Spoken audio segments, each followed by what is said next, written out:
ममता बॅनर्जींचा तृणमूल पक्ष लवकरच काँग्रेसमध्ये विलीन होणार का याची चर्चा होते। खुद्द सोनिया गांधींनी यासाठी पुढाकार घेत बॅनर्जींना फोन केल्याची माहिती आहे। पाहूयात।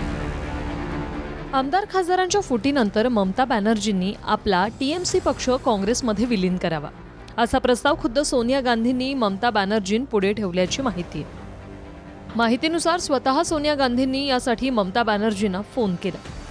विलीनीकरणासोबत ममता बॅनर्जींना काँग्रेसच्या राष्ट्रीय उपाध्यक्षपदाचीही ऑफर दिल्याचं बोललं जातंय। दरम्यान यावर निर्णयासाठी काही दिवसांचा अवधी द्या असं ममतांकडून सोनिया गांधींना सांगितलं गेलंय। पश्चिम बंगालची सत्ता गेल्यानंतर ममता बॅनर्जींचे मोठ्या प्रमाणात आमदार खासदार फुटले आहेत। बॅनर्जींच्या निकटवर्तीय सुष्मिता देव यांनीही राज्यसभेचा राजीनामा दिला। लवकरच त्या भाजपात जाऊ शकतात। मागच्या 3 दिवसात टीएमसीच्या 2 राज्यसभा खासदारांनी राजीनामा दिला। विधानसभेत 80 पैकी 58 आमदार फुटून त्यांनी स्वतंत्र गट बनवलाय। तर लोकसभेत टीएमसीच्या 28 पैकी 20 खासदारांनी भाजप प्रणित एनडीए सरकारला पाठिंबा देण्याचा निर्णय घेतलाय। धक्कादायक म्हणजे बंडखोरी करणाऱ्यांमध्ये ममता बॅनर्जींचे अत्यंत विश्वासू असलेले शत्रुघ्न सिन्हा, सयानी घोष यांचीही नावं सामील झाल्याची माहिती आहे।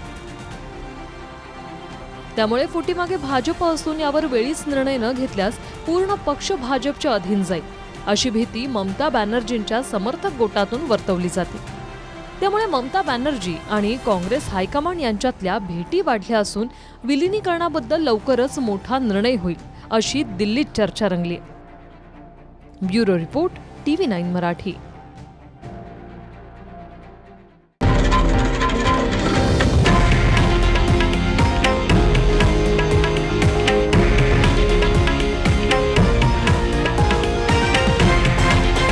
हे आहे देशातील नंबर 1 न्यूज नेटवर्क आणि आपण पाहत आहात TV9 मराठी, एकमेव।